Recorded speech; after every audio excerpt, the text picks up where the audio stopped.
Hello student, स्वागत है आप सभी का आपके अपने चैनल गॉड क्लासेस पर। गॉड क्लासेस यानी मैथ्स भी एंड मस्ती भी। तो बच्चों, इंटीग्रल का आज जो नेक्स्ट पार्ट है इसमें हम बात करने वाले हैं पार्शियल फ्रैक्शन के बारे में, कि एक और मेथड है जो भी हम टेक्निक्स करते आ रहे हैं अभी तक इंटीग्रल्स की। तो उसमें आपने सब्स्टिट्यूशन मेथड पढ़ लिया कि किस तरीके से आपको सब्स्टिट्यूट करना है, कैसे आपको टी एज्यूम करना है, क्यों करना है, कब करना है, कैसे करना है। डिटेल में हमने 3-4 वीडियोस में डिस्कस करा है, जो आपने वो मिस कर दिए हैं तो प्लेलिस्ट का पूरा लिंक दे रहा हूं मैं इंटीग्रल्स का, वहां पर जाके आप स्टार्टिंग से देख लीजिए पूरा का पूरा इंटीग्रल्स, ताकि आपको आगे समझने में आसानी रहे। तो आज जो हम टॉपिक करने वाले हैं, आज हम बात करने वाले हैं पार्शियल फ्रैक्शन के बारे में, integral by partial fraction method. अब इस पार्शियल फ्रैक्शन मेथड की अगर हम बात करें तो इस मेथड के अंदर मतलब आपको ये पता कैसे लगेगा कि भाई कहाँ पर पार्शियल फ्रैक्शन हमें लगाना है। हमने चलो डिस्कस कर लिया, फार्मूला बता दिया, भाई पार्शियल फ्रैक्शन में ये करना है, ऐसे करना है, लेकिन भैया कब करना है, ठीक है, पार्शियल फ्रैक्शन लगाना कब है। तो ये बहुत बड़ी प्रॉब्लम रहती है इंटीग्रेशन में कि कौन सा मेथड कब लगाना है। तो इस चीज़ को आप बड़े ध्यान से समझने की कोशिश करो। पार्शियल फ्रैक्शन जब हम लगाएंगे, अगर फंक्शन आपके पास इसमें रैशनल फंक्शन की फॉर्म में दे रखा हो, ठीक है, जिसमें एक न्यूमरेटर होगा और एक डिनोमिनेटर होगा, ठीक है। अब जैसे रैशनल फंक्शन में हमने ऑलरेडी पढ़ते आते हैं रैशनल नंबर के बारे में कि जो डिनोमिनेटर है वो कभी भी 0 के बराबर होना ही नहीं चाहिए। अगर वो हो गया तो वही फिर तो कहानी कुछ और ही हो जाएगी। तो हमारे पास एक रैशनल फंक्शन होगा fx अपॉन में gx, जिसमें gx is not equals to 0 if the degree of fx is less than degree of gx। ये बहुत इंपॉर्टेंट चीज़ है कि जो fx की डिग्री है अगर वो gx से कम होगी then the rational function is called the proper, otherwise it is called improper. जैसे आपने रैशनल नंबर्स में भी पढ़ा होगा, प्रॉपर जो फ्रैक्शन वाले जो चैप्टर्स थे उसमें आपने छोटी क्लासेस में पढ़ा होगा ना, प्रॉपर फ्रैक्शन, इम्प्रॉपर फ्रैक्शन। तो यहाँ पर भी वो चीज़ आपको देखनी है। अब प्रॉपर कैसे पता चलेगा यहाँ पर कि कब प्रॉपर है कब इम्प्रॉपर है, तो आपको डिग्री देखनी है। डिग्री मतलब x की जो हाईएस्ट पावर है वो देखनी है आपको सबसे पहले, ठीक है। डिग्री हम ऐसे ही निकालते हैं ना, अगर हम लिखते हैं x² + 2x + में 3, तो x की हाईएस्ट पावर कितनी है, 2 है, तो वो उसकी डिग्री हो गई।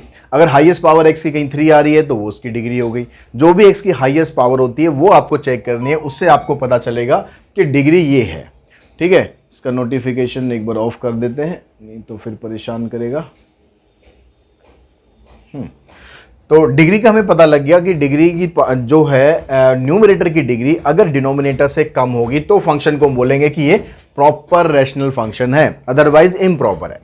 अगर integrant is a rational function, integrant मतलब जिसको आप इंटीग्रल, जिसका आपको करना है, जो फंक्शन आपको दिया गया है जिसका आपको इंटीग्रल करना है, अगर वो फंक्शन रैशनल फंक्शन है which is not in a simple form, write the integrand as the sum of the simple rational function by a method called decomposition into partial fraction and then do the integration। तो इस line में क्या कह रहा है कि भाई जो रैशनल फंक्शन है अगर वो सिंपल फॉर्म में नहीं है, सिंपल मतलब प्रॉपर फ्रैक्शन नहीं है, तो आपको उसको प्रॉपर फ्रैक्शन करना है। उसकी जो टर्म्स है उनको डिकम्पोजिट करके, ठीक है, डिकम्पोजिशन यूज करके उसको पार्शियल फ्रैक्शन की हेल्प से हम उसको दो अलग अलग टर्म्स के अंदर डिवाइड कर देंगे। अगर उन टर्म्स के अंदर डिवाइड कर देंगे उसके बाद फिर हमें उसका इंटीग्रेशन करना है, उससे पहले आप उसको इंटीग्रेट नहीं कर सकते।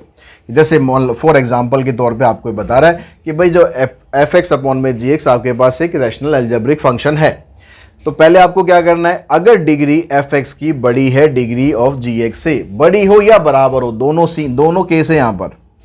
अगर डिग्री आपको न्यूमरेटर की डिग्री डिनोमिनेटर की डिग्री से बड़ी है या उसके बराबर है, तो हम क्या करेंगे, then by long division we can find quotient and the remainder such that fx equals to gx into qx plus में rx।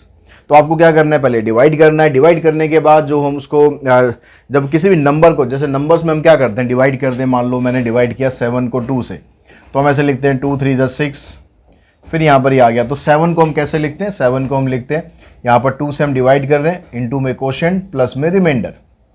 तो इसी तरह से आपको एल्जेब्रिक फंक्शन को लिखना है। जब आप एल्जेब्रिक फंक्शन को डिवाइड करोगे तो आपको लिखना है gx मतलब जो डिवाइजर होगा, इनटू में कोशेंट प्लस में remainder, where degree of rx is less than degree of gx। जहां पर जो रिमाइंडर हम लिखते हैं, जो रिमाइंडर हम लिखेंगे, रिमाइंडर मतलब ये, इसकी जो डिग्री होगी वो हमेशा इससे कम होगी। जब हम डिवीजन में करते हैं, नंबर की डिवीजन में करते हैं, हम देखते हैं भाई ये वाला नंबर इससे छोटा आ रहा है, वहीं पर छोड़ देते हैं, खत्म कर देते हैं। जब हम अलजेब्रिक डिवीजन की बात करते हैं तो हम ये देखते हैं कि यहाँ पर जो डिग्री आ रही है वो इससे छोटी है, तो वहीं पर हमारा क्वेश्चन खत्म हो जाता है। तो वहाँ जो बचता है आपके पास वो हो जाता है रिमाइंडर। तो उसके बाद जो ये फंक्शन है हमारा अभी किस फॉर्मेट में आ गया कि जो fx अपॉन में gx हमारे पास था उसमें हमने कोशेंट को अलग करके लिख दिया। मतलब हमने इस नंबर को ऐसे लिख दिया, जो 7 था, 7 को हमने लिख दिया कैसे, 3 and 1/2, 2 3 = 6 प्लस में 1, 7/2। तो इसको हम ऐसे लिख सकते हैं 3 + 1/2। तो आपको ऐसे ही करना है, जो भी आपको रैशनल फंक्शन दे रखा होगा उसका कोशेंट आपको लिख देना है plus remainder divided by divisor, where Rx/Gx is a proper rational algebraic function.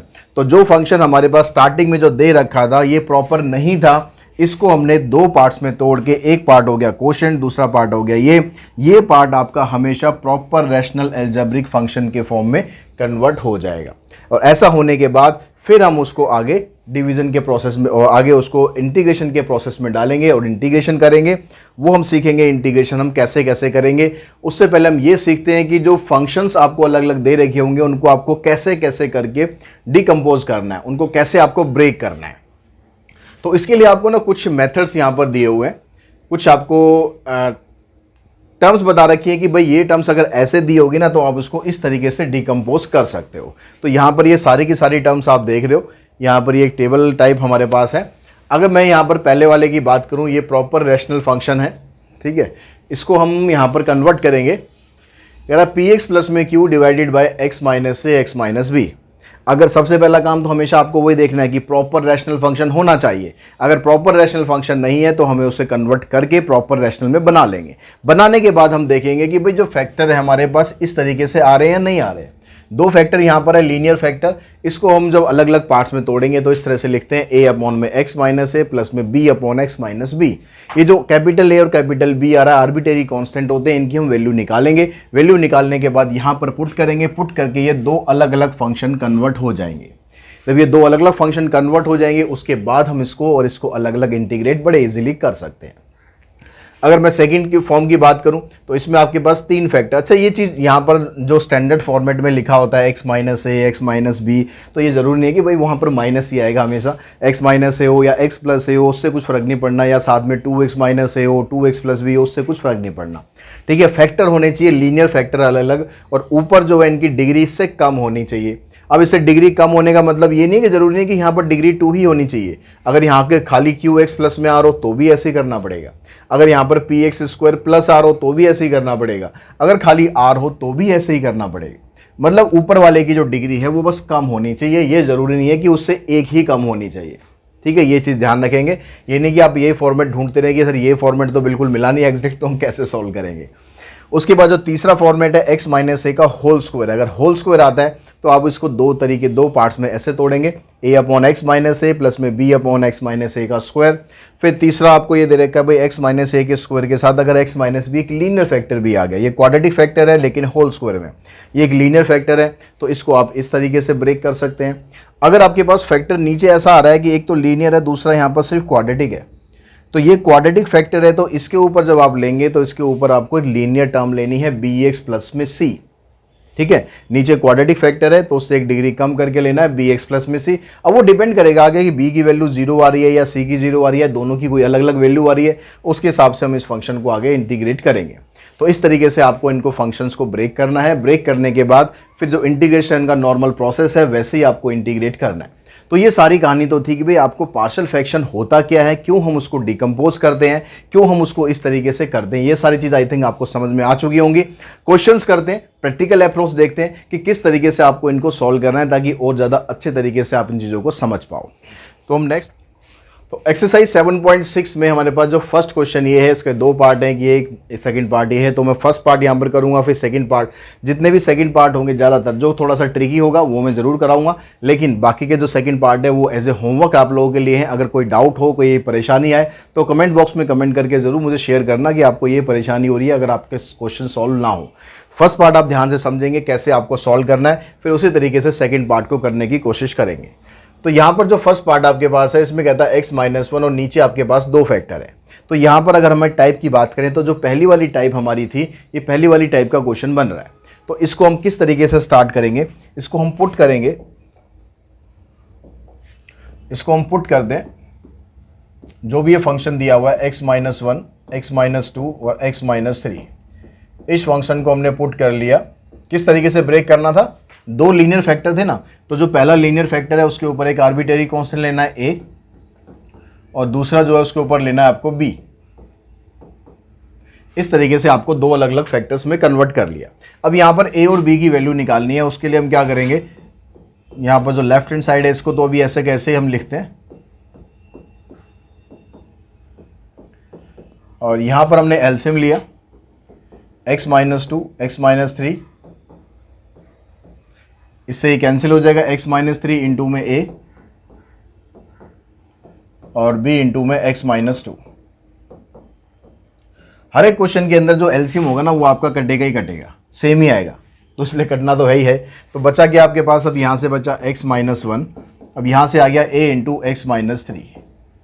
तो इस तरह से आपने रैशनल फंक्शन जो प्रॉपर्टीज़ थी, जो उसके टर्म्स दे रखी थी, किस तरह से ब्रेक करना, आपने ब्रेक करके ये इक्वेशन बना ली। अब यहाँ से आपको a और b की वैल्यू फाइंड करनी है। a b की वैल्यू फाइंड करने के लिए हमारे पास दो मेथड यहाँ पर अवेलेबल है। एक तो हम कंपेयर कर सकते हैं दोनों साइड्स को, और दूसरा हम कोई वैल्यू पुट करके भी निकाल सकते हैं। वैल्यू पुट करके अगर हम निकालें तो अगर ऐसी वैल्यू पुट हो जाए अगर जिससे या तो ये जीरो हो जाए या जीरो हो जाए तो आसान पड़ेगा, अदरवाइज कंपेयर करके निकालो। तो जैसे मैं यहाँ पर अगर पुट कर लूँ, x की जगह मैंने पुट कर लिया 3, तो जहाँ जहाँ x है सब जगह आप 3 पुट करेंगे। तो यहाँ पर पुट करेंगे हम 3 माइनस 1, ये आ गया। यहाँ पुट करेंगे हम 3 माइनस 3 तो 0 हो जाएगा। इधर पुट करते हैं 3 माइनस 2 तो ये आ गया 1। तो इस साइड आ गया 2 और इधर आ गया आपके पास b, यानी b की वैल्यू आपको मिल गई 2। अब सेम इसी तरीके से अगर मैं यहाँ पर पुट कर दूँ, x की जगह क्या पुट करना चाहिए मुझे, अब x की जगह पुट कर देना चाहिए यहाँ पर 2। तो यहाँ 2 पुट करने से क्या होगा, यहाँ पर x की जगह 2 माइनस 1 आ गया, इधर आ गया 2 माइनस 3, इधर से आ गया 2 माइनस 2 यानी 0। तो इधर सॉल्व करेंगे 1 आएगा, इधर सॉल्व करेंगे माइनस से आएगा, यानी a की वैल्यू आ जाएगी माइनस 1। तो a की वैल्यू आपको मिल गई माइनस 1, b की वैल्यू आपको मिल गई 2। अब इन दोनों वैल्यूज को क्या करना है, जहां पर आपने इस फंक्शन को पुट किया था, आपने ये माना था ये जो इंटीग्रल आपको दिया हुआ है ये इसके बराबर है, तो आपने a की जगह पर पुट कर दिया minus 1 divided bye x minus 2, और b की जगह आपने पुट कर दिया b की जगह पुट कर दिया 2 डिवाइडेड बाय एक्स माइनस 3। अब इसका आपको करना है इंटीग्रेशन। अब ये हमारा क्वेश्चन बन गया, इसको हमें इंटीग्रेट करना है। अब इंटीग्रेट करने के लिए जो जो आपने सीखा है पीछे इंटीग्रेशन में, उनमें से जो भी तरीका आपको अच्छी तरह आता है वो तरीका आप लगा दो। जैसे अब यहाँ पर हम बात करें भाई, इसका डेरिवेटिव होता है x माइनस 2 का डेरिवेटिव करेंगे तो 1 आएगा। तो ऊपर नीचे वाले फंक्शन का जब एग्जैक्ट डेरिवेटिव आपके पास ऊपर मिलेगा तो आंसर हमेशा लॉग में आएगा। ये जो माइनस साइन लगा हुआ है, माइनस को बाहर लगा रहने देते हैं, तो माइनस लॉग एक्स माइनस 2, यहाँ पर 2 कांस्टेंट है उसको बाहर रखना है आपको, और नीचे वाले का डेरिवेटिव करोगे तो फिर से 1 आ रहा है, तो इसका इंटीग्रेशन करेंगे तो log x माइनस 3। और थोड़ा आपकी आसानी के लिए मैं ये बता दूं, जब भी आप यहाँ पर पार्शियल फ्रैक्शन यूज़ करोगे, अगर लीनियर फंक्शन है तो हमेशा आपका आंसर log में ही आएगा और कुछ करने की ज़रूरत नहीं है। अगर नीचे लीनियर फंक्शन है, अगर स्क्वायर में होगा तो स्क्वायर वाले को थोड़ा अलग तरीके से करेंगे, स्क्वायर फंक्शन पावर फार्मूला लगाएंगे, वो आगे हम क्वेश्चन करेंगे उनको समझते जाएंगे। लेकिन ये ध्यान रखो, लीनियर फंक्शन जब भी आ गया तो आंसर आपका लॉग में ही आएगा। तो ये आपका आंसर बन गया minus log x minus 2 divided by minus log x minus 2 plus में 2 लॉग एक्स माइनस 3 प्लस में सी। और उसके बाद नेक्स्ट ये वाला जो क्वेश्चन आप करोगे ना, तो ये वाला क्वेश्चन इसी तरीके से, बस आपको एक स्टेप क्या करना है, यहाँ पर जो डिनोमिनेटर दिया हुआ है ना इसको फैक्टराइज करना है। फैक्टराइज ऐसे करना है कि मल्टीप्लाई करने पर -18 आ जाए और सॉल्व करने पर प्लस करने या माइनस करने पर 3 आ जाए। तो आप इसको किस तरीके से लिख सकते हो, 3x प्लस में 5 फैक्टर करेंगे तो ये बन जाएगा आपके पास x प्लस 6 और x minus 3, middle term splitting. ये करने के बाद ये वाला क्वेश्चन में दोनों में कुछ फ़र्क है क्या? कुछ भी फ़र्क नहीं है, दोनों सेम क्वेश्चन बन गए। तो सेम तरीके से आगे प्रोसीड करना है। वैसे इस टाइप का क्वेश्चन मैं करने वाला हूँ आगे। सेकंड क्वेश्चन का जो फर्स्ट पार्ट है वो भी ऐसे ही है। यहाँ भी आपको नीचे फंक्शन जो दिया हुआ है, क्वाड्रेटिक पॉलिनोमियल दिया हुआ है, इसको आपको फैक्टराइज करना है। फैक्टराइज करेंगे तो क्या आपके पास बनेगा, 2x plus 7 divided bye, multiply करने पर -2 चाहिए और सॉल्व करने पर -1 चाहिए, तो फैक्टर बनेगा एक x square minus 2x minus, direct factor लिख देते हैं हम, डायरेक्ट फैक्टर आपको लिखने अब आपको आते ही हैं। तो x माइनस 2 और दूसरा फैक्टर बन गया x प्लस 1। ये दो फैक्टर आपके पास आ गए। अब यहाँ पर सेम जैसे हमने पिछला क्वेश्चन स्टार्ट किया था बिल्कुल उसी तरीके से आपको स्टार्ट करना है। आपको पुट करना है 2x plus 7 divided by x minus 2 into X plus 1 is equals to a upon x minus 2 b upon में x प्लस 1। अब यहाँ पर जो 2x प्लस 7 है इसको मल्टीप्लाई करते हैं ऐसे a इंटू में x plus 1 plus b into x minus 2। LCM लेने के बाद जो अगला स्टेप था वो मैंने लिख दिया सीधा, क्योंकि एलसीएम दोनों का सेम आएगा, वो एलसीएम कट जाएगा। a को हम इससे मल्टीप्लाई करेंगे, b को हम इससे मल्टीप्लाई करेंगे। तो ये वाला स्टेप आप डायरेक्टली लिख सकते हो अगर आपको आता है तो। अगर एलसीएम लेके करना चाहते हो तो एलसीएम लेके कर लो, जैसे कन्वीनियंट हो वैसे करो। अब यहाँ पर फिर हम वही काम करते हैं, x की जगह पहले पुट करते हैं। x की जगह पुट किया हमने -1, तो यहाँ पर ये आ जाएगा, ये -2 बन जाएगा प्लस 7, इधर ये आ जाएगा 0 और इधर से आ जाएगा -1 और -2 -3, इधर से आ गया 5, इधर से आ गया -3b और b की वैल्यू बन गई -5/3। अब आप पुट करिए यहाँ पर x की जगह पर -1। अब -1 हमने तो पुट कर लिया था, अब हम पुट करते हैं 2। x की जगह 2 पुट करो, तो 2 पुट करने पर 2 2 4 प्लस में 7, यहाँ पर पुट करेंगे 2 + 1, इधर हो जाएगा 0, तो इधर से आ गया 11, इधर से आ गया 3a, तो a की वैल्यू बन गई आपके पास 11/3। तो अब इंटीग्रेशन क्या बना, जो a और b की वैल्यू निकली उसको यहाँ पर पुट कर दो, ये आ गया 11/3 x माइनस 2, b की जगह -5/3 x प्लस 1। तो यहाँ टर्म फ्रैक्शन में आ गई, तो फ्रैक्शन में आ गई तो क्या हो गया, कोई हमें क्या परेशान करेगा क्या ये। अगर आपको और सिंपल करके लिखना है तो ऐसे लिख दो, 11/3 यहाँ से बाहर लिखो 1/x माइनस 2, फिर -5/3 इसको अलग कर दो 1/x प्लस 1। तो अब आप इसको इंटीग्रेट करोगे, क्या बनेगा 11/3 log x minus 2 -5/3 log x plus 1 plus c। तो ये आपका आंसर आ जाएगा। ठीक है, यहाँ भी आप देख रहे हो लॉग में ही आंसर आ रहा है। जहाँ भी लीनियर फैक्टर बनेगा, लीनियर टर्म होगी, यहाँ पर आंसर आपका हमेशा लॉग में ही रहेगा। उसके बाद नेक्स्ट क्वेश्चन पे चलते हैं।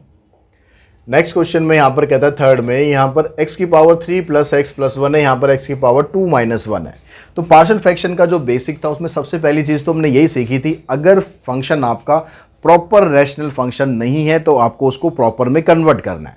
जब तक वो कन्वर्ट नहीं होगा तब तक वो टेबल के अंदर जो हमने कुछ सीखा था ना, ऐसे ऐसे इसको तोड़ना है, तब तक हम उसको नहीं कर सकते। तो आपको पहले इसको प्रॉपर में करने के लिए इसको इससे डिवाइड कर लेना है। अब डिवाइड करेंगे तो क्या बनेगा, अब एल्जेब्रिक डिवीजन कर सकते हैं इसमें, अगर डायरेक्ट नहीं होता है तो एक्स स्क्वायर को हम मल्टीप्लाई करें जिससे हमारे पास एक्स क्यूब हो जाए। आई थिंक एल्जेब्रिक डिवीजन सबको आता होगा, ज़्यादा डिटेल में क्लियर करने की ज़रूरत नहीं है। अगर नहीं आता हो तो बता देना, इसकी सेपरेट वीडियो एक देख लेंगे, बना देंगे। तो एक्स से हमने मल्टीप्लाई करेंगे, आ जाएगा X cube minus X, sign change करेंगे, ये कैंसिल, 2x प्लस में 1। अब यहाँ पर देखो जो इसकी डिग्री है इससे कम हो गई, तो इसकी डिग्री इससे कम होगी पहले स्टेप में, तो वहीं पर ही आप स्टॉप कर देंगे, उससे आगे जाने की ज़रूरत नहीं है। तो आपके पास ये बन जाएगा कोशेंट, यानी ये जो फंक्शन है ये क्या आ जाएगा आपके पास, कैसे हम लिखते हैं, कोशेंट प्लस में रिमाइंडर अपॉन में डिवाइजर। तो कोशेंट तो बना आपके पास x प्लस में रिमाइंडर आ गया 2x plus 1 divided bye x square minus 1। अब इसको हमें इंटीग्रेट करना है। अब इसमें से ये वाला फंक्शन तो आपका अलग बन गया बिल्कुल x, तो इसको अलग इंटीग्रेट करेंगे हम x dx, और ये वाला जो फंक्शन है 2x प्लस 1, नीचे जो फैक्टर आ रहा है ना, नीचे जो आपके पास पॉलिनोमियल दे रखा है उसको हम स्प्लिट कर सकते हैं a माइनस बी और a प्लस बी की प्रॉपर्टी लगाकर। ये आ गया आपके पास। अब इसमें यहाँ पर आप पार्शियल फ्रैक्शन का यूज़ कर सकते हो, इसका तो डायरेक्ट हो ही जाएगा, इसमें पार्शियल फ्रैक्शन का यूज़ कर लो। तो इसमें जब हम पुट करेंगे 2x plus 1 upon X minus 1 into X plus 1, तो ये आ गया आपके पास a upon X minus 1 plus B upon X plus 1। LCM लेते हैं फिर से वही, एलसीएम लेने के बाद डिनोमिनेटर कैंसिल हो जाएगा, कैंसिल होने के बाद हमारे पास ये वाली टर्म बच गई, a into X plus 1 B into में एक्स माइनस 1। वही पिछले क्वेश्चन की तरह ही करना है, बिल्कुल भी कुछ भी नया कुछ नहीं अभी हम कर रहे हैं, बिल्कुल आगे सेम वही कर रहे हैं। बस पहला स्टेप हमारा चेंज था कि हमने यहाँ पर डिवीजन करना, बाकी सब कुछ वही करना है। ठीक है, यहाँ पर फिर वही पुट करते हैं हम, x की वैल्यू -1 पुट करते हैं, तो -1 पुट करने से -2 रह जाएगा, ये +1 आ गया, इधर तो 0 हो जाएगा, इधर -1 हो जाएगा। तो इधर से आया -1, इधर से आया -2 भी, यानी b की वैल्यू हम निकालेंगे तो आएगी 1/2। अब उसके बाद आप पुट कर दो x की जगह पर, क्या पुट करें, 1 पुट कर दें।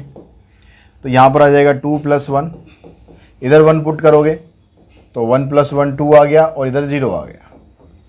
तो इधर से 3 आ गया, इधर से 2a हो गया और a की वैल्यू बन गई 3/2। अब इन दोनों वैल्यूज़ को यहाँ पर पुट करना है, तो इंटीग्रल हमारा क्या बन गया, पूरा का पूरा इंटीग्रेशन में ये भी था, x भी था, प्लस, और इसकी जगह पर आपने ये वैल्यू पुट करी थी, उसमें a की वैल्यू 3/2 थी, तो 3/2 x - 1 और b की वैल्यू 1/2 है x + 1। ठीक है, इसको पूरे को अब इंटीग्रेट कर दो। तो इसका इंटीग्रेशन करेंगे तो आ जाएगा x²/2, इसका 3/2 कांस्टेंट है, जैसे पिछले क्वेश्चन में था 3/2 log x - 1, इसका आ जाएगा 1/2 log x + 1। ये आपका आंसर बनेगा थर्ड का, जो फर्स्ट पार्ट है, x²/2, 3/2 log x - 1 and 1/2 log x + 1। ठीक है, तो ये आपके पास 3 क्वेश्चन हो गए स्टार्टिंग के। आई थिंक आपको समझ में आ गए होंगे। कोई डाउट है, कोई प्रॉब्लम है तो कमेंट बॉक्स हमेशा आपका स्वागत है, उसमें हमेशा स्वागत रहेगा आपका। कमेंट बॉक्स में ज़रूर मुझे कमेंट करके बताएं। क्वेश्चन नंबर 4 में देखते हैं। 4 में आपके पास 3 फैक्टर है, इसमें भी सेकंड पार्ट में भी है। ठीक है, तो 3 फैक्टर हैं, तो इसमें आप जब पुट करेंगे तो कैसे पुट करेंगे, put x upon x - 1, x - 2, x - 3 is equals to, 3 factor हैं तो यहाँ पर 3 आर्बिट्रेरी कांस्टेंट हम ले लेंगे इस तरीके से। अब यहाँ पर सेम वही एलसीएम वाला काम करेंगे। अब एलसीएम वाला काम करेंगे हम यहाँ पर, तो इसका एक बार एलसीएम ले लेते हैं, फिर आगे हम इसको भी डायरेक्ट करना स्टार्ट कर देंगे। इसको समझ लेते हैं एक बार एलसीएम लेके क्या आएगा। एलसीएम में तो तीनों ही टर्म आएंगी, x - 1, x - 2 एंड x - 3। अब जब हम इससे डिवाइड जब करेंगे तो x - 1 कैंसिल होगा, खाली x - 2 और x - 3 दोनों a से मल्टीप्लाई हो जाएंगे, तो a इंटू x - 2 x - 3। ऐसे जब हम b के साथ करेंगे तो x - 1 और x - 3 आ जाएगा, और c के साथ करेंगे तो x - 1 एंड x - 2।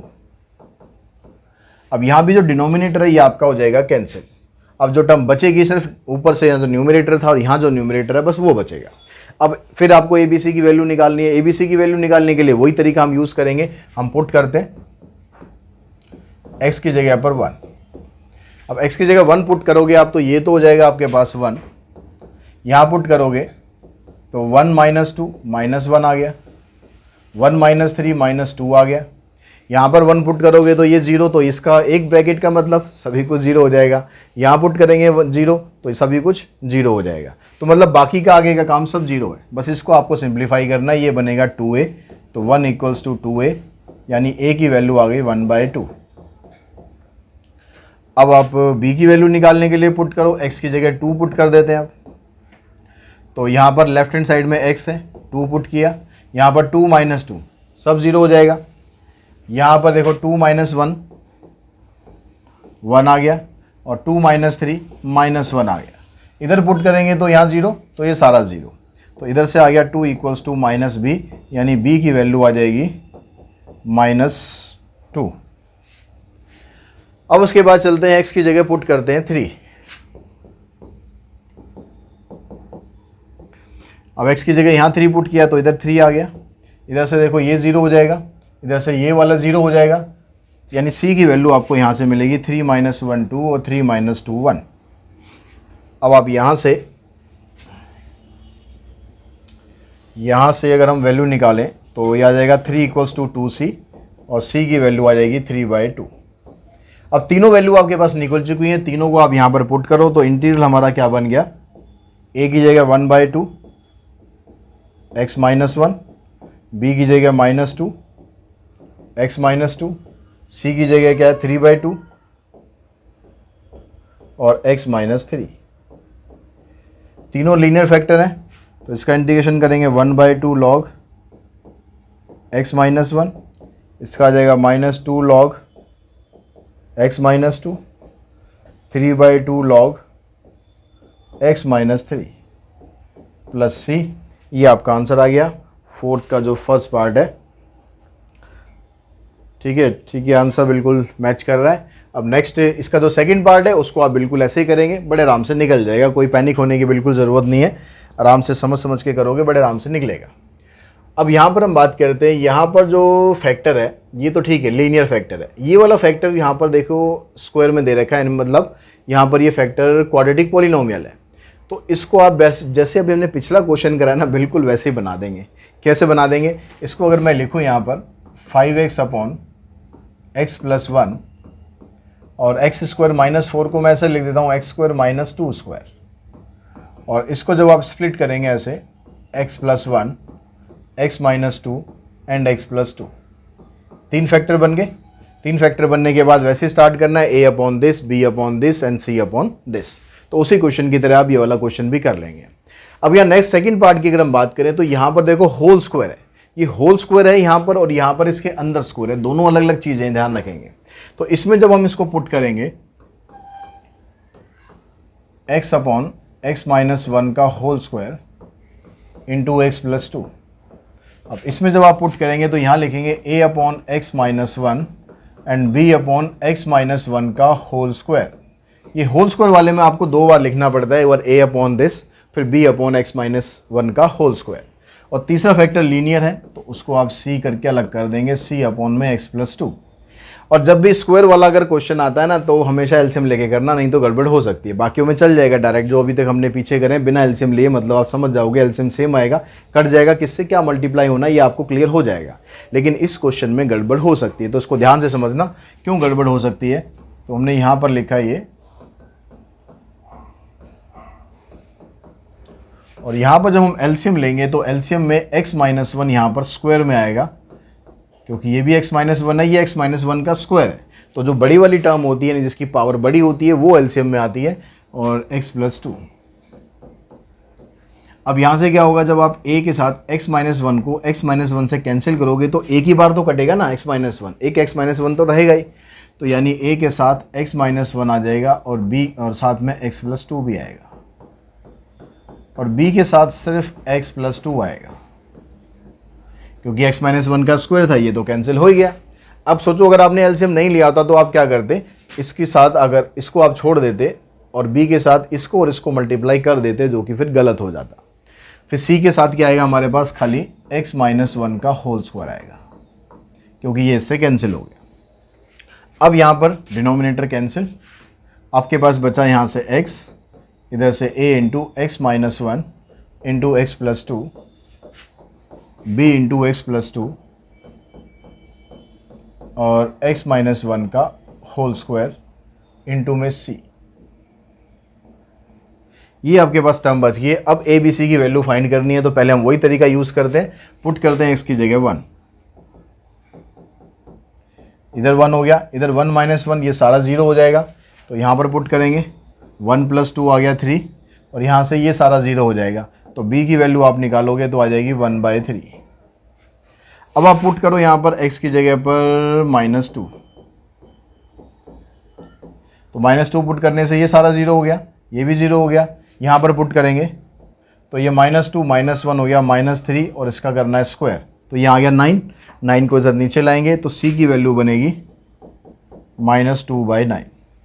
तो b की वैल्यू आ गई, c की वैल्यू आ गई, अब रह गई सिर्फ a की वैल्यू। a की वैल्यू के लिए क्या करें, क्या हम कोई और वैल्यू पुट करें? जी हाँ, पुट का आप कर सकते हो, ऐसा नहीं कि पुट नहीं कर सकते हो, कुछ और वैल्यू पुट करके आप आंसर निकाल सकते हो a का। लेकिन अगर कोई वैल्यू पुट करने से ये 0 के बराबर नहीं हो रहा है तो फिर वैल्यू वाला जो तरीका है ना, ये ठीक नहीं है। ठीक नहीं का मतलब लेंदी पड़ेगा, ठीक है, आपको परेशानी ज़्यादा होगी। तो उससे बेटर है कि हम यहाँ पर यूज़ करें कौन सा तरीका, कंपेयरिंग बोथ साइड्स। अब जब आपको, क्योंकि एक ही वेरिएबल रह गया, उसकी वैल्यू निकालनी है, तो आपको एक कोफिशिएंट कंपेयर कर लेना है, कोई सा भी। कंपेयर द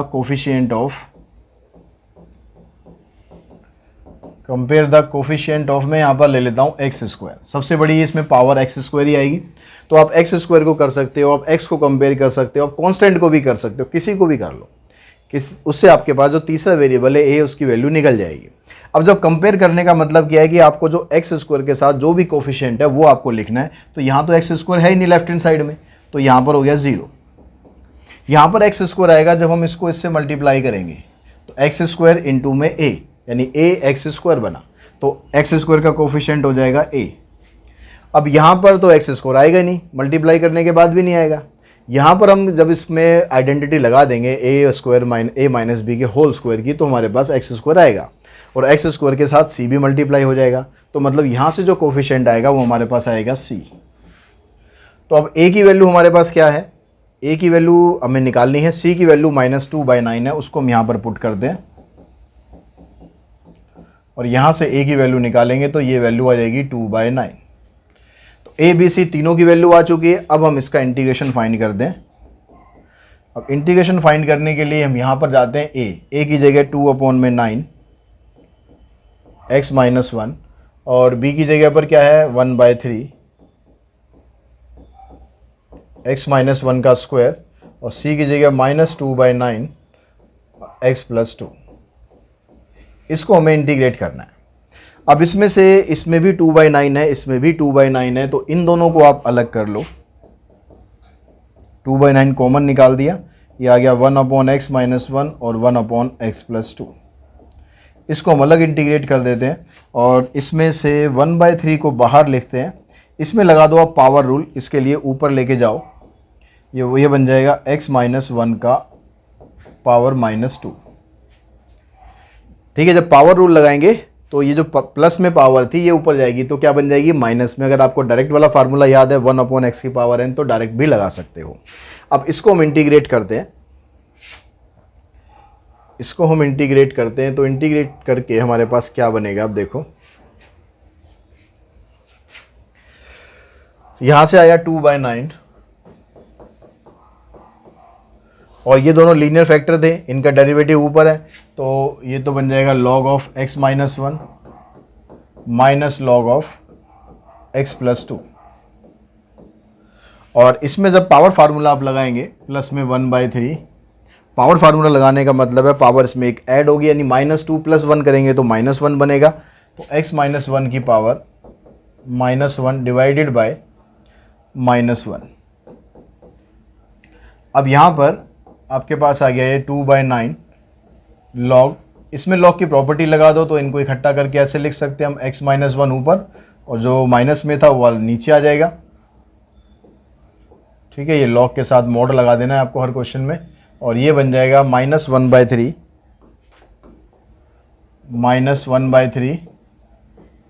इंटू में x - 1 प्लस में c। ये हमारा इसका आंसर बनेगा। ठीक है, 2/9 log x + 1, इसने यहाँ पर इकट्ठा नहीं कर रखा है। अब बुक में जो आंसर आपको दिया हुआ है वो आंसर यहाँ पर गड़बड़ है, आंसर में थोड़ा सा गड़बड़ है। वहाँ log x + 1 जो दिया हुआ स्टार्टिंग में 2/9 log x + 1, वो x - 1 आएगा, वहाँ पर x + 1 नहीं आएगा, तो उसको ठीक कर लेंगे। और इसने log को इकट्ठा नहीं करा है, हमने इकट्ठा कर दिया है, बस इतना डिफरेंस है, बाकी सब कुछ आंसर वही है हमारा। ठीक है, अगर आप अलग अलग करके लिखोगे तो अलग अलग करके छोड़ दो, जैसे हमने यहाँ पर लिखा हुआ है कि ब्रैकेट खोल के, और अगर इकट्ठा करना है तो इकट्ठा करके आप ऐसे लिख सकते हो, दोनों तरीके से ही ठीक है। उसके बाद चलते हैं नेक्स्ट क्वेश्चन नंबर 6 पर। क्वेश्चन नंबर 6 में आपको यहाँ पर भी वही स्क्वायर वाला ही है, तो उसी तरीके से आपको प्रोसीड करना है। तो इस पर हम चलते हैं, इसके सेकंड पार्ट को देखते हैं। यहाँ पर जो डिनोमिनेटर है, डिनोमिनेटर में आपको 4 टर्म दी रखी है, कोई फैक्टर नहीं दे रखा है। कोई फैक्टर नहीं दिया हुआ तो इसका मतलब आप इसको कैसे स्टार्ट करेंगे, वैसे ही उसके लिए पहले डिनोमिनेटर को आपको सॉल्व करना पड़ेगा। तो ये बनेगा 3x प्लस में 5, पहले दो में से कॉमन निकालो x², x - 1, फिर अगले में से कॉमन निकालो माइनस, और यहाँ बनेगा x - 1। अभी आ गया आपके पास 3x प्लस में 5 और x² -1 इंटू में x - 1। अभी जो x² -1 आ रहा है, ये फिर से आप इसको और फैक्टर कर सकते हो, इसको आप लिख सकते हो x + 1 और x - 1। अब लेकिन एक x - 1 तो यहाँ पर ऑलरेडी था, तो इसका मतलब ये क्या बन गया, x - 1 का होल स्क्वायर बन गया। और जो अभी हमने जो क्वेश्चन करा है, बिल्कुल उसी तरीके से आप इसको आगे प्रोसीड करना है।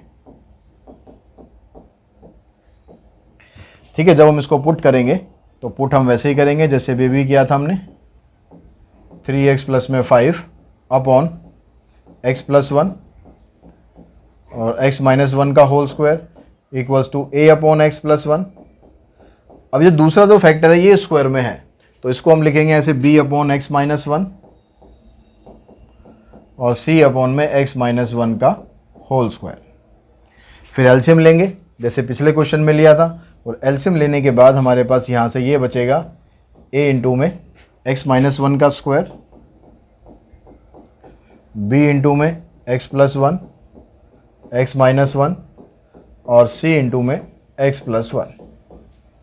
ठीक है, आप एलसीएम लेके तब करना, डायरेक्ट मत करना। अभी 2-4 क्वेश्चन एलसीएम लेके करो, उसके बाद फिर डायरेक्ट ये स्टेप कर लेना। अब यहाँ पर फिर हम कंपेयर से पहले हम पुट कर लेते हैं। पहले पुट करते हैं x की जगह एक बार 1, तो यहाँ जा जाएगा 3 प्लस में 5, इधर से 1 पुट करोगे 0 हो जाएगा, इधर से 1 पुट करोगे 0 हो जाएगा, यहाँ से 1 प्लस 1 2, 2c आ जाएगा। तो c की वैल्यू आपके पास बनेगी यहाँ से 8 अपॉन में 2 यानी 4।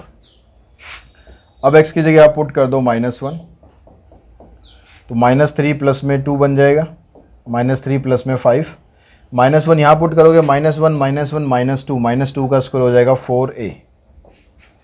यहाँ से पुट करेंगे 0, यहाँ पर पुट करेंगे 0, तो 5 - 3 2 यानी a की वैल्यू बन जाएगी 1/2। तो a की वैल्यू आ गई, c की वैल्यू आ गई। अब हमें चाहिए यहाँ पर b की वैल्यू। अब b की वैल्यू के लिए फिर वही कंपेयर करो, तीसरे का आंसर निकालने के लिए कंपेयर द कोफिशिएंट ऑफ, पिछले में एक्स स्क्वायर का किया था, इस बार हम ऐसा करते हैं कांस्टेंट का करते हैं। किसी का भी कर सकते हो आप, ठीक है, जो आपको आसान लगे आप उसका करो। अब जो लेफ्ट हैंड साइड है उसमें कांस्टेंट आपको दे रखा है 5, तो यहाँ लिख लेते हैं 5। यहाँ पर कांस्टेंट आएगा, जब इसको हम एक्सपेंड करेंगे, इसको एक्सपेंड करने पर क्या बनेगा, x square minus 2x plus 1 और इनटू में a है। तो a को जब मैं इससे मल्टीप्लाई करूंगा तो कांस्टेंट हमारे पास a आ जाएगा। यहाँ से कांस्टेंट आएगा आपके पास, जब आप इन दोनों को मल्टीप्लाई करोगे -1 आएगा, तो -b आ गया, और लास्ट में से c इंटू में 1 करेंगे तो c आ जाएगा। तो इसमें यहाँ पर आपके पास तीनों आ गए। अगर आप एक्स स्क्वायर को लेते तो 3 नहीं आते, उससे आपको छोटा पड़ता, ठीक है, लेकिन अब कोई बात नहीं। c की जगह हमने 4 लिया और a की जगह 1/2 लिया, a की जगह 1/2 और c की जगह 4, तो ये हो गया 4 एंड 1/2 मतलब 9/2, और इसको इधर लाएंगे तो माइनस हो जाएगा, 1/2 बचेगा, यानी b की वैल्यू आ जाएगी -1/2। इन सबको सॉल्व करने के बाद b की वैल्यू -1/2 आ गई। अब ये सारी वैल्यूज हम पुट कर देते हैं, तो इंटीग्रल हमारा क्या बनेगा, यहाँ पर a अपॉन एक्स प्लस 1 है, a की जगह आ जाएगा 1/2, b की जगह -1/2 और b के नीचे क्या था, x माइनस 1। उसके बाद है c की वैल्यू है 4, x माइनस 1 का होल स्क्वायर। तो इसको भी इंटीग्रेट करने के लिए वही पिछले वाले तरीका यूज कर लेते हैं। ये जो 1/2 ये लॉग में आ जाएगा, ये लॉग में आ जाएगा, और इसका पावर फार्मूला लगाएंगे, तो मैं डायरेक्ट इसका इंटीग्रेशन लिखता हूँ 1/2 log x plus 1 minus 1/2 log x minus 1। अब इसमें आप डायरेक्ट फार्मूला लगाएंगे तो एक तो साइन चेंज करना है, ठीक है, माइनस, ये 4 ऊपर है तो उसको ऊपर ही रहने देना है, इसकी पावर एक कम करनी है, और कम करने के बाद जो भी पावर आती है उसको आगे मल्टीप्लाई करते हैं, लेकिन 1 आ रहा है तो 1 से मल्टीप्लाई करने की ज़रूरत नहीं, प्लस में c, ये आपका आंसर बनेगा। इन दोनों को इकट्ठा करना है कर देना, नहीं इकट्ठा करने का मन है मत करना। 1/2 log x plus 1 minus 1/2 log x minus 1 minus 4 upon x minus 1, ये आपका आंसर आ जाएगा क्वेश्चन नंबर 6 का सेकेंड पार्ट। अगर हम सेवन्थ क्वेश्चन की बात करें तो यहाँ पर आपके पास ये लीनियर फैक्टर बनेगा, लेकिन ये फैक्टर आपको सॉल्व नहीं कर सकते, क्वाड्रेटिक फैक्टर बनेगा ही नहीं।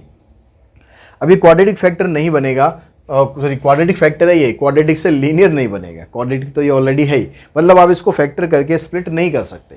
अब इसको अगर हम स्प्लिट नहीं कर सकते हैं तो हम यहाँ पर क्या करते हैं, तो हम यहाँ पर इसको करने के लिए सबसे पहले आप क्या करो, x³ माइनस 5x, इसको फैक्टर कर लो, x माइनस 3x प्लस 3, इसको आप फैक्टर नहीं कर सकते हो तो इसको तो आपको ऐसे लिख लेना है। अब आप इसमें पुट करें X cube minus 5x upon x minus 3 x plus 3 into X square plus 1 equals to a upon, ये पहला लीनियर फैक्टर है, a अपॉन एक्स माइनस 3, दूसरा लीनियर फैक्टर है b अपॉन एक्स प्लस 3, तीसरा फैक्टर आपका quadratic है तो ऊपर आएगा cx प्लस में d। अब यहां पर a b c d इन चारों की आपको वैल्यू फाइंड करनी है। अब इनकी वैल्यू फाइंड करने के लिए पहले हम यहां से एलसीएम लेके इसको पहले लिख देखते हैं बनेगा क्या हमारे पास। यहां से तो ये बचेगा, यहाँ से a के साथ इंटू हो जाएगा x plus 3 into X square plus 1 और b के साथ इंटू होगा x minus 3 into X square plus 1 और cx प्लस d के साथ इंटू होगा x माइनस 3 इंटू में x प्लस 3। अब यहाँ से पहले हम पुट करते हैं, x की जगह पुट कर लो पहले -3, तो यहाँ -3 करेंगे तो -27, इधर से हो जाएगा +15, इधर -3 करोगे 0 आ जाएगा, इधर -3 कर सकते हैं, उधर करेंगे तो 0 हो जाएगा, यानी यहाँ से आपको b की वैल्यू मिलेगी। तो -3 -6, इधर से -3 का स्क्वायर करेंगे आ जाएगा 9, तो 9 + 1 10, तो -27 + 15 ये बनेगा -12, यहाँ से आ जाएगा -60, माइनस से माइनस कैंसिल, ये कैंसिल करेंगे तो b की वैल्यू आ जाएगी 1/5। अब यहाँ पर आप पुट करो x की जगह पर, और क्या कर सकते हैं हम, जिससे 0 हो जाए, x की जगह पुट कर सकते हैं +3, तो यहाँ से आ गया 27 - 15, यहाँ +3 करेंगे तो यहाँ से बनेगा +3 + 3 6 और 3 का स्क्वायर प्लस 9 + 1 10, इधर पुट करेंगे 0 हो जाएगा, इधर पुट करेंगे 0 हो जाएगा, तो यहाँ से आ जाएगा 12 और यहाँ से आ जाएगा आपके पास, यहाँ से 10 आना चाहिए ना इधर से, हाँ, तो 60 आएगा और 60 से इसको हम काटेंगे तो a की वैल्यू भी 1/5 आ जाएगी। तो a और b दोनों की वैल्यू 1/5 आ गई। अब रह गया c, x और d, इसकी वैल्यू और निकालनी है।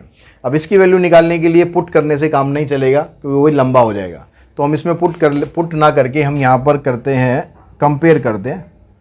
अब दो कोफिशिएंट आप कंपेयर कर लो, कंपेयर द कोफिशिएंट ऑफ, एक एक्स क्यूब कर लेते हैं और एक एक्स स्क्वायर कर लेते हैं।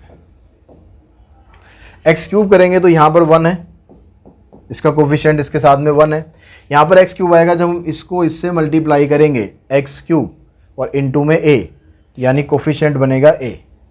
यहाँ से जब हम इसको मल्टीप्लाई करेंगे एक्स क्यूब आएगा, एक्स क्यूब इंटू में b, तो इधर से आ जाएगा b, और यहाँ पर एक्स क्यूब आएगा जब हम इसको और इसको मल्टीप्लाई करेंगे, यानी सी एक्स क्यूब, तो यानी यहाँ से आएगा c। अब इसमें से a और b की वैल्यू हमारे पास आ चुकी है, तो a की जगह 1/5 रख देते हैं, b की जगह 1/5 रख देते हैं, ये हो गया 2/5, 2/5 को यहाँ लाके माइनस करेंगे तो c की वैल्यू बनेगी 3/5।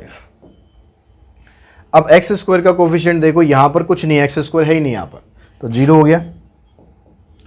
यहाँ पर एक्स स्क्वायर आएगा जब हम इन दोनों को मल्टीप्लाई करेंगे 3x² और इनटू में a भी होगा, तो यानी 3a आ गया। यहाँ से एक्स स्क्वायर आएगा जब हम इसको मल्टीप्लाई करेंगे, हमें चाहिए x², इन दोनों को मल्टीप्लाई करेंगे यानी -3b,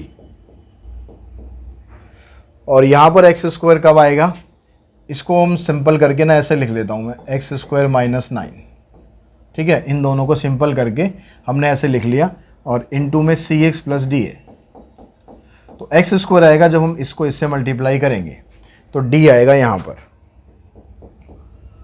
तो यहाँ से 3a की वैल्यू आपके पास कितनी है 1/5, तो ये 3/5 बनेगा, ये भी 3/5 बनेगा, प्लस में d, तो ये तो सारा 0 हो गया, तो d की वैल्यू आ गई 0। तो इस तरह आपके पास चारों की वैल्यू आ गई है, इन चारों की वैल्यू को यहाँ पर पुट करो तो इंटीग्रल आपका क्या बन गया, a/x - 3 था, a की जगह 1/5 x - 3, b की जगह भी 1/5 x + 3, cx प्लस d में सिर्फ c की वैल्यू आई है आपके पास 3/5, और डी की वैल्यू 0 है तो बस आप इसको ऐसे छोड़ दो। अब इसको अगर हम इंटीग्रेट करेंगे 1/5 log x माइनस 3, इसको इंटीग्रेट करेंगे 1/5 log x प्लस 3। इसमें देखो ये 3/5 तो कांस्टेंट है, इसको तो बाहर ले लिया। अब इसको भी आंसर जब आप करोगे तो log में ही आंसर आएगा, लेकिन कैसे आएगा? 3/5 को हमने बाहर ले लिया, ये क्या बन गया आपके पास x अपॉन में x स्क्वायर प्लस 1।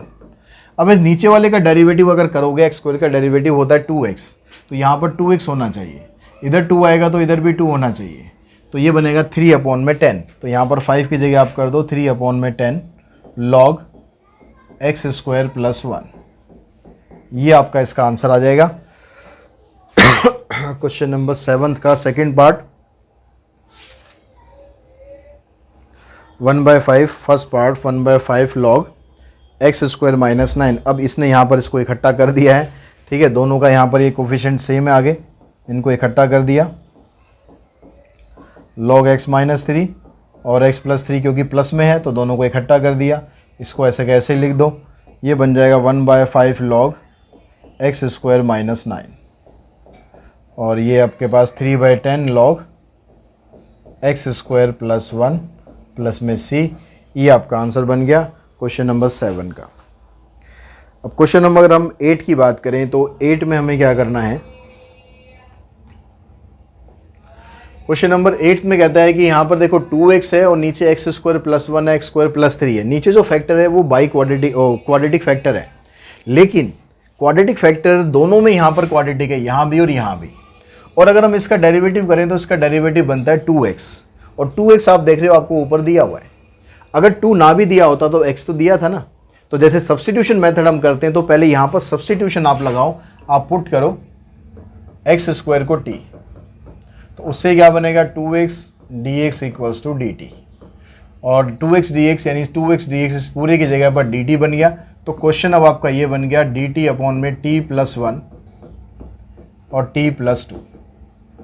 तो अगर सब्स्टिट्यूशन से कहीं पर आपका क्वेश्चन आसान बनता है तो पहले उसको आसान बना लो भाई, आसान बनाओगे तो आगे सॉल्व करना आसान रहेगा। अब क्या करना है, आप उसको नॉर्मली आप जैसे करते आ रहे हो पुट करना है, ये 1 में t प्लस 1, dt नहीं लिखते हैं ऊपर कहीं, dt आप लिख दो यहाँ पर, यह आ जाएगा a upon T plus 1 and b upon में t प्लस 2।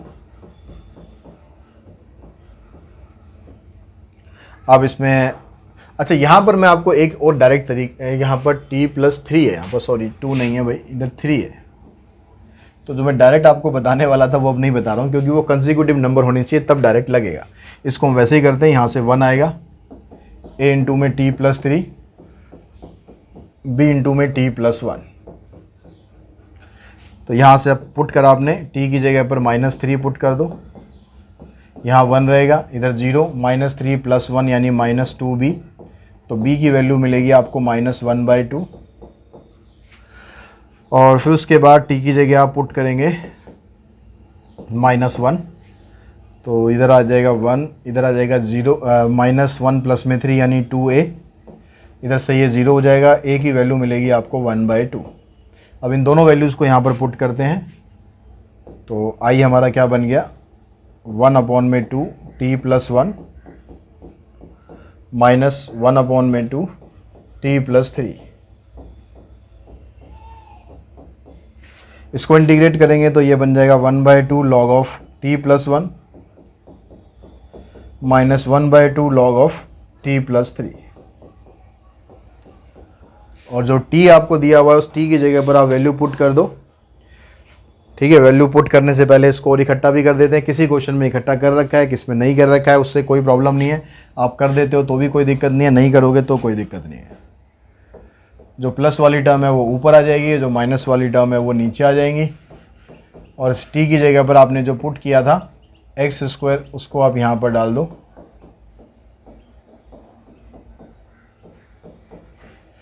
तो ये आपका क्वेश्चन नंबर 8 का जो फर्स्ट पार्ट है इस तरह से हो जाएगा। सेकंड पार्ट में ये आप देख रहे हो x क्यूब है, यहाँ भी x क्यूब है, तो x क्यूब को t पुट कर देना, ऊपर से x स्क्वायर खत्म हो जाएगा। इसी क्वेश्चन के अंदर बिल्कुल सिंपल बन जाएगा। तो 9 में 9, 10 और 11 तीनों क्वेश्चन की अगर मैं बात करूँ ना कि तीनों क्वेश्चन बिल्कुल सिमिलर वे से आपको स्टार्ट करने हैं। कैसे आपको पता लगेगा, कैसे आपको आइडेंटिफाई करना होगा कि भाई कैसे ये स्टार्ट करना है। तो इन तीनों क्वेश्चंस के अंदर क्या होगा, x एक मल्टीप्लाई हो रहा है और अंदर x की पावर, जैसे यहाँ 4 दी हुई है, यहाँ पर x की पावर 2 दी हुई है, कहीं पर x की पावर n होगी, कहीं पर 6 होगी, मतलब कुछ भी n की पावर दे रखी हो, ठीक है। साथ में प्लस में माइनस में कोई भी नंबर दे रखा हो, चाहे 1 हो, चाहे 2 हो, चाहे 3 हो, कोई भी नंबर हो, तो उसमें आपको स्टार्ट कैसे करना है, हमेशा आपको पुट करना है। तो पुट आप करेंगे, तो हमने यहाँ पर पुट किया, पुट करने से पहले हम यहाँ पर मल्टीप्लाई और डिवाइड करेंगे, मल्टीप्लाई एंड डिवाइड। ये आप सिंपली ये लिख सकते हो कि multiply numerator and denominator by x raise to power 3। जो भी यहाँ पर आपके पास नंबर होगा उसमें एक पावर कम कर देनी है आपको, ठीक है। एक पावर कम करनी है, पावर 4 है तो 3 से करेंगे, यहाँ पर पावर 2 है तो x की पावर 1 से करेंगे, पावर 10 होगी तो x की पावर 9 से करेंगे। यानी जो भी पावर दी हुई है उससे एक पावर आपको कम करनी है। कम करके आप मल्टीप्लाई करेंगे, ऊपर आपके पास आ जाएगा x क्यूब, नीचे एक x ऑलरेडी है आपके पास और इसको मल्टीप्लाई करेंगे x क्यूब से, तो ये बन जाएगा आपके पास x क्यूब अपॉन में x रेज टू पावर 4।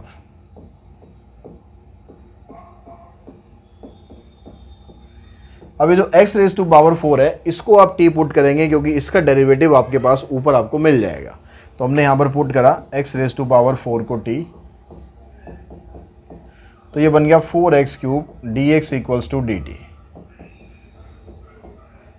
अब यहाँ से आपने x क्यूब dx की वैल्यू निकाल दी, x क्यूब dx इसकी वैल्यू बन जाएगी dt अपॉन में 4।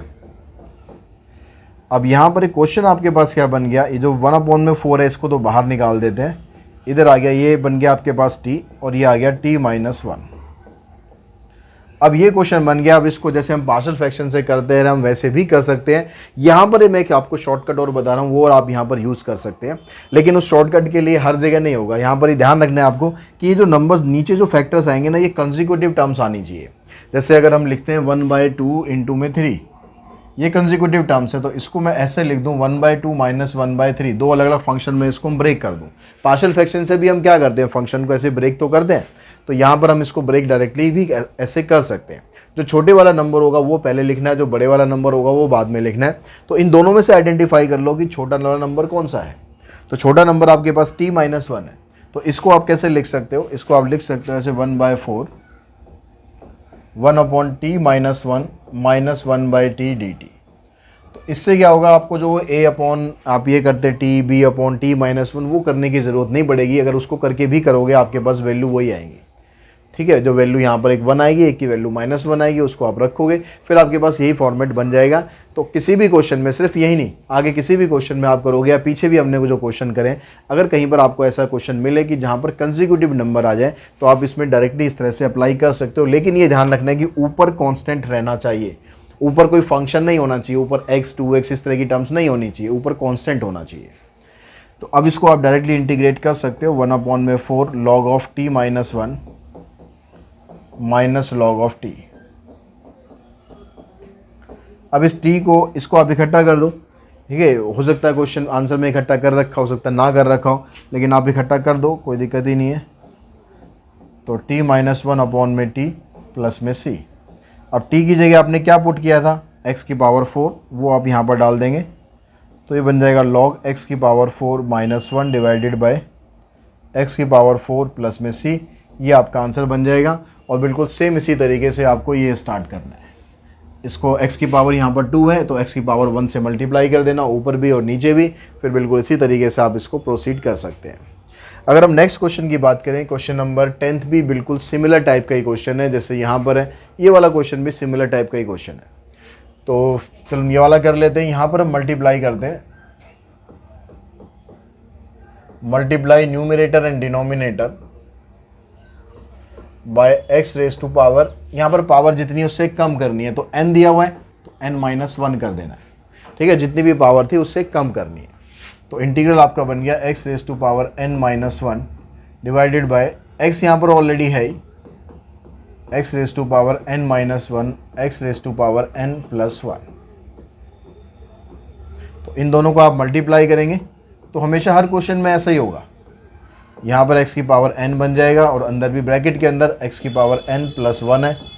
अब आप इसको पुट कर दो, x की पावर n को t पुट करो, इसका डेरिवेटिव करेंगे तो n आगे आएगा x की power n minus 1 dx equals to dt। तो ये n x की पावर n माइनस 1 dx की जो वैल्यू है, अगर आप ये निकालोगे डायरेक्टली तो ये बन जाएगा dt अपॉन में n। तो सेम पिछले क्वेश्चन की तरह ही n को आप बाहर निकालो, ये बन गया 1 अपॉन में t प्लस 1 dt। अब यहाँ भी देख रहे हो आप कंसेक्यूटिव आ रहा है तो यहाँ पर भी डायरेक्ट कर दो, जहाँ कंसेक्यूटिव मिले वहाँ डायरेक्ट करो, अदरवाइज पार्शियल फ्रैक्शन जैसे हमने स्टार्टिंग में समझा था वैसे कर दो। तो ये बन जाएगा 1/n और इसको अलग अलग करेंगे तो 1/t माइनस 1/t प्लस 1, इसको हमें इंटीग्रेट करना है। तो 1/t को आप इंटीग्रेट करेंगे तो आ जाएगा log t minus log of t plus 1। अब इन दोनों को इकट्ठा करेंगे तो log ऑफ t ऊपर आ जाएगा, नीचे t प्लस 1 आ जाएगा, प्लस में c, और इसकी जगह आप पुट कर देंगे। t की जगह पर हमने क्या लिया था, x की power n divided by x की पावर n प्लस 1 प्लस में c। ये हमारा आंसर बनेगा क्वेश्चन नंबर 10 का जो फर्स्ट पार्ट है वो। चेक कर लेते हैं क्वेश्चन नंबर 10 का first part, 1/n log x raise to power n x to power n plus 1। अब नेक्स्ट क्वेश्चन पे चलते हैं। क्वेश्चन नंबर 11 की अगर हम बात करें तो ये भी क्वेश्चन भी बिल्कुल सेम उसी तरीके से स्टार्ट करना है, लेकिन यहाँ पर e की पावर x दिया हुआ है, इसको जो भी हमने क्वेश्चन करा है वैसे नहीं करना है इसमें, क्योंकि इसका डेरिवेटिव आपको ऊपर दिया हुआ है e की पावर x, तो इसको t पुट करके स्टार्ट करना है, फिर देखेंगे क्या बनता है। तो यहाँ पर हमने पुट करा e की power x equals to t, e की पावर x का डेरिवेटिव e की पावर x हो गया, तो ऊपर e की पावर x जो था वो ख़त्म, खाली रह गया dt, और नीचे बन गया 1 प्लस टी और 2 प्लस टी। तो ये तो और आसान बन गया आपके लिए, ठीक है, और आसान बन गया। यहाँ पर ये कंसेक्यूटिव नंबर है, t plus 1 t plus 2 consecutive ही है ना, तो इसको आप ब्रेक कर दो, 1 upon T plus 1 minus 1 upon T plus 2, इसको हम इंटीग्रेट करेंगे तो ये बन जाएगा log of t plus 1 minus log of t plus 2। तो यहाँ से दोनों को इकट्ठा करेंगे, log of t plus 1 divided bye t plus 2, और इस t की जगह पर आप वैल्यू पुट कर दो, e की पावर x प्लस 1 e की पावर x प्लस 2, ये आपका आंसर बन जाएगा। तो इसका सेकंड पार्ट देखते हैं। सेकंड पार्ट में कहता है कि dx अपॉन में e की पावर 2x प्लस 1, और यहाँ पर कुछ नहीं दिया हुआ, तो इस तरह का क्वेश्चन है, ये थोड़ा स्पेशल टाइप का क्वेश्चन है। इसमें क्या करना पड़ेगा आपको, जो e की पावर 2x है आपको, या तो आप इस पूरे को t पुट कर दो, एक तरीका तो ये है, और कुछ क्वेश्चन हमने पीछे भी सब्स्टिट्यूशन मेथड में भी किए थे, इसमें e की पावर 2x से आपको डिवाइड करना पड़ेगा। तो हम यहाँ पर क्योंकि पार्शियल फ्रैक्शन से कर रहे हैं तो हम इसको पुट करके करते हैं, तो पार्शियल फ्रैक्शन में कन्वर्ट ये हो जाएगा e की पावर 2x प्लस 1, इस पूरे को ही आपने t पुट किया, तो इसका डेरिवेटिव करेंगे आ जाएगा 2 e की power 2x dx equals to dt। तो dx की वैल्यू निकालेंगे, आपके पास आ जाएगी dt अपॉन में 2 e की पावर 2x। तो आपने क्या करा, dx की जगह आ गया dt अपॉन में 2 e की पावर 2x और e की पावर 2x प्लस 1। अभी जो e की पावर 2x प्लस 1 था, इसको तो आपने t माना हुआ था, तो ये तो t आ जाएगा, ये वाला 2 बाहर निकालो, इस e की पावर 2x की जगह वैल्यू निकालेंगे, t माइनस 1 बन गई, और यहाँ पर आपके पास ये आ जाएगा t। तो अब फिर से यहाँ पर देखो दोनों कंसेक्यूटिव टर्म्स बन गई, जैसे हमने यहाँ पर करा था कंसेक्यूटिव टर्म थी, यहाँ भी कंसेक्यूटिव बन गई, तो इसको भी आप सेपरेट कर सकते हो, 1/2 1/t minus 1 minus 1/t dt। अब यहाँ पर आपने इसका इंटीग्रेशन करा तो ये बन गया log of t minus 1 minus log of t। इन दोनों को इकट्ठा करो तो log of t minus 1 divided by t plus में c, और t की जगह पर आप वैल्यू पुट कर दो। t हमने क्या माना था, e की पावर 2x प्लस 1,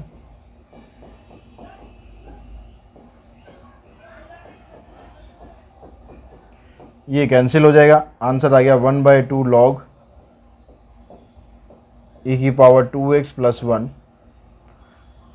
ये तो कैंसिल हो जाएगा, e की पावर 2x बचेगा खाली, और डिवाइडेड बाय e की पावर 2x प्लस 1।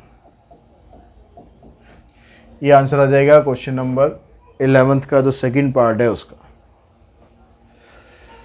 तो आगे क्वेश्चन करने से पहले जो स्पेशल अब फॉर्म हम यूज़ करने वाले हैं आगे के क्वेश्चंस में, वो फॉर्म हम समझ लेते हैं कि आपको या तो ये वाली फॉर्म बनेगी या फिर ये वाली फॉर्म बनेगी। इन दोनों के जो फार्मूलाज हैं वो आपको डायरेक्टली याद कर लेने हैं कि 1/x² माइनस a² अगर आता है तो ये इसके बराबर होता है, और 1/a² माइनस x² आता है तो इसके बराबर होता है। लेकिन इसमें से मैं एक आपको प्रूव करके दिखा रहा हूँ कि कैसे होता है, बाकी दूसरा भी आप उसी तरीके से प्रूव करना चाहे कर सकते हैं। तो यहाँ पर पार्शियल फ्रैक्शन का यूज़ करेंगे हम इसको प्रूव करने के लिए। इसके फैक्टर बना लेते हैं। इसके फैक्टर बनेंगे 1/x minus a and x plus a। अब जैसे हम पार्शियल फ्रैक्शन में पुट करते हैं सेम आप उसी तरीके से पुट करेंगे 1/x माइनस a और x प्लस a, यह आ जाएगा a/x minus a and capital B/x plus a। ठीक है, फिर एलसीएम लेंगे। एलसीएम लेने के बाद आएगा a into X plus a, b into में x माइनस a। अब a और b की वैल्यू निकालने के लिए आप यहाँ पर सब्स्टिट्यूशन मेथड यूज़ कर लो, मतलब आप x की जगह पर पुट कर लो। एक बार a पुट कर लेते हैं तो a प्लस a यहाँ पर ये बन जाएगा 2a, इधर से आ जाएगा 0। तो a की वैल्यू बनेगी आपके पास, स्मॉल a की वैल्यू कैपिटल A की वैल्यू बनेगी 1/2a। अगर आप x की जगह पुट करते हो माइनस a तो यहाँ पर आ जाएगा ये 0 हो जाएगा, यहाँ पर आ जाएगा b इंटू में माइनस 2a। तो वहाँ से b की वैल्यू बनेगी -1/2a। अब इन दोनों वैल्यूज़ को यहाँ पर डालेंगे तो इंटीग्रल आपका बन गया, a की जगह आ गया 1/2a x minus a, b की जगह -1/2a x plus a। 1/2a आप कॉमन निकाल दो, अंदर आ गया 1/x minus a minus 1/x plus a। दोनों को अलग अलग आप इंटीग्रेट करेंगे तो 1/2a तो कांस्टेंट बाहर है ही, यह आ जाएगा log of x minus a minus log of x plus a। अब लॉग की प्रॉपर्टी लगाकर आप इन दोनों को इकट्ठा करें तो आपके पास ये वाला फार्मूला बन जाएगा log of x minus a log of x plus a।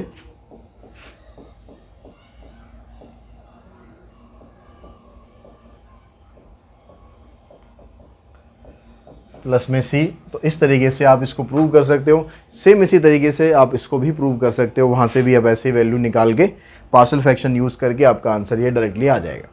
अब हम इनको डायरेक्टली यूज़ करेंगे, आपको ये देखना है बस कि फॉर्मेट जो बन रहा है वो या तो ये बनेगा या फिर ये बनेगा। कई बार डायरेक्टली बनेगा, कई बार थोड़ा सा हमें उसमें हेर फेर करनी पड़ेगी, थोड़ा सा चालबाजी उसमें करनी पड़ेगी, बनाना पड़ेगा। जैसे क्वेश्चन नंबर अगर 12th है, इसका अगर हम फर्स्ट पार्ट की बात करें तो ये है 1/x² माइनस 16। तो इसको आप इस तरीके से लिख सकते हो 1/x² माइनस 4 का स्क्वायर। तो अभी हमारे पास x² माइनस a² जो अभी हमने फॉर्म करी x² माइनस a², ये वाली फॉर्म आपकी बन गई। तो उस हिसाब से हमारा आंसर ये क्या बनेगा 1/2a, a की जगह आ जाएगा 4 log of x minus a x plus a। ये इसका आंसर आ गया, ख़त्म। तो आपको डायरेक्टली फॉर्म पता है तो आप डायरेक्टली यूज़ करके सीधा सीधा आप इसका आंसर लिख सकते हो। अब उसके बाद यहाँ पर 1/2a इंटू में 4, मतलब इसको मल्टीप्लाई और कर देना, स्टैंडर्ड फॉर्म में पूरा आंसर दे देना 1/8 log of x minus 4/x plus 4। अगर मैं बात करूँ क्वेश्चन नंबर 3 का जो फर्स्ट पार्ट है, 13 का जो फर्स्ट पार्ट है, उसमें क्या दिया हुआ है आपको। इसका जो सेकंड पार्ट है वो आप खुद ट्राई कर सकते हैं, बड़े आराम से हो जाएगा। 1/9x² माइनस 1 इस तरीके से दिया हुआ है। तो ये जो 9x² है, होल स्क्वायर नहीं, ओनली 9x² है, 9x² इस तरीके से दिया हुआ। होल में आपको इसको कन्वर्ट करना है फार्मूला बनाने के लिए, तो 3x का होल स्क्वायर माइनस 1 को ऐसे लिख लेंगे 1 का होल स्क्वायर। तो फार्मूला इसमें भी यही बन गया। बस फ़र्क क्या है यहाँ पर x नहीं है, यहाँ पर 3x है। अगर 3x है तो याद करो सब्स्टिट्यूशन वाली प्रॉपर्टी, अगर किसी x को हम किसी लीनियर फंक्शन से रिप्लेस करते हैं तो उसमें बस क्या होता है, जो भी आंसर आएगा उसमें आप x के कोफिशिएंट से और उसको डिवाइड कर देंगे। तो मतलब आपको फार्मूला तो यही लगा देना उठा के 1/2a, a की जगह आ गया 1 log of x minus a, x plus a plus में c डिवाइडेड बाय आपको x का जो कोफिशिएंट है 3 वो और कर देना है। अगर किसी भी जो भी आप इंटीग्रल कर रहे हो, कैसा भी इंटीग्रल कर रहे हो, अगर वहाँ पर x की जगह कोई लीनियर फंक्शन आ गया तो आप डायरेक्टली इंटीग्रेट कर दो, जैसा है होता है वैसे का वैसे ही, बस आपको डिवाइड और कर देना है जो भी x का कोफिशिएंट होगा उससे। अब ये 3 यहाँ पर आ जाएगा मल्टीप्लाई होकर 1/6 log of 3x minus 1 divided bye 3x plus 1 plus में c। ये आंसर आ जाएगा 13 का जो फर्स्ट पार्ट है आपके पास उसका। उसके बाद अगर हम 14th क्वेश्चन की बात करें, 14th क्वेश्चन में कहता है एक्स स्क्वायर अपॉन में 4x square minus 9। First part x square upon 4x square minus 9। अब यहाँ पर आप डायरेक्टली वो फार्मूला नहीं लगा सकते हो, बेशक यहाँ पर 2x का होल स्क्वायर कर दोगे 9 कर दोगे, लेकिन ऊपर यहाँ पर फंक्शन दिया हुआ है x की टर्म्स में, कोई कांस्टेंट फंक्शन नहीं है। वो वाले फार्मूले जब भी लगाओगे स्पेशल फॉर्म वाले, उसमें ऊपर आपके पास कांस्टेंट होना चाहिए। तो यहाँ पर, और दूसरी चीज़ यहाँ पर आपको ये भी दिखाई दे रही है कि जो ये वाला है इसका और इसका दोनों की जो डिग्री है वो सेम है, यानी ये प्रॉपर रैशनल ही नहीं है। अगर ये प्रॉपर रैशनल फंक्शन नहीं है तो फिर आप इसको इंटीग्रेट तो वैसे ही नहीं कर सकते, आपको इसको प्रॉपर में कन्वर्ट करना पड़ेगा। तो उसके लिए आप क्या कर सकते हैं, या तो आप बैलेंसिंग यूज़ कर सकते हैं या आप इसमें सीधा सीधा आप इसको डिवाइड कर सकते हैं। तो अलजेब्रिक डिवीजन तो आपको आता है, मैं बैलेंसिंग से आपको समझाता हूँ, उससे आसान पड़ेगा आपको। तो एक तो आपके पास यहाँ पर 4x स्क्वायर है तो यहाँ 4x स्क्वायर होना चाहिए, तो आपने यहाँ 4 से डिवाइड कर दिया, 4 से मल्टीप्लाई कर दिया ताकि 4x स्क्वायर बन जाए। उसके बाद आप यहाँ पर क्या करो, अब नीचे -9 भी है तो 4x स्क्वायर -9 करो, इसको बैलेंस करने के लिए +9 कर दो। अब जो नीचे वाला फंक्शन है इसको आप सेपरेट करो दोनों के साथ, 4x square -9 divided by 4x square -9। इधर से आ जाएगा 9 अपॉन में 4x स्क्वायर -9। अब हम इसको डायरेक्टली इंटीग्रेट कर सकते हैं। इसको हमने सॉल्व करा तो ये तो आ गया 1, इसको मैं अलग इंटीग्रेट कर देता हूँ, और ये जो 1/4 है तो पूरे के साथ मल्टीप्लाई में है। इसमें से जो 9 कांस्टेंट है इसको बाहर लिख देते हैं और ये आ जाएगा 1/2x का होल स्क्वायर -3 का होल स्क्वायर। इसको काट के 1 आ गया, यहाँ पर 9 कांस्टेंट था, 9 को बाहर निकाल दिया, और ये वाली जो टर्म है इसको पिछले क्वेश्चन की तरह हमने इस फॉर्म में कन्वर्ट किया। तो ये आ गया आपके पास 1/4, 1 का इंटीग्रेशन करेंगे x आ जाएगा 9, और इसका इंटीग्रेशन करेंगे वही 1/2a, a की जगह 3 log of x minus a x plus a। अब यहाँ भी x नहीं है, x की जगह यहाँ पर 2x है, तो इसको आपको 2 से और डिवाइड करना है, सिर्फ इस वाले इंटीग्रल को 2 से और डिवाइड करना है, ये इससे कैंसिल हो जाएगा। यहाँ पर इसकी आप ब्रैकेट खोल के आप इसको लिख देंगे तो ये बन जाएगा 1/4x प्लस यहाँ पर ऊपर तो 3 आ गया, नीचे ये 2 इसके साथ आएगा, 2 2 4 और 1 4 हो गया 16 log of 2x minus 3 upon 2x plus 3। ये हमारा इसका आंसर आ गया क्वेश्चन नंबर 14 का जो फर्स्ट पार्ट था। अगर इसके सेकंड पार्ट की बात करें, इसको सेकंड पार्ट को आपको क्या करना है, 14 का second part x upon x raise to power 4 minus 1 इस तरीके से दिया हुआ है।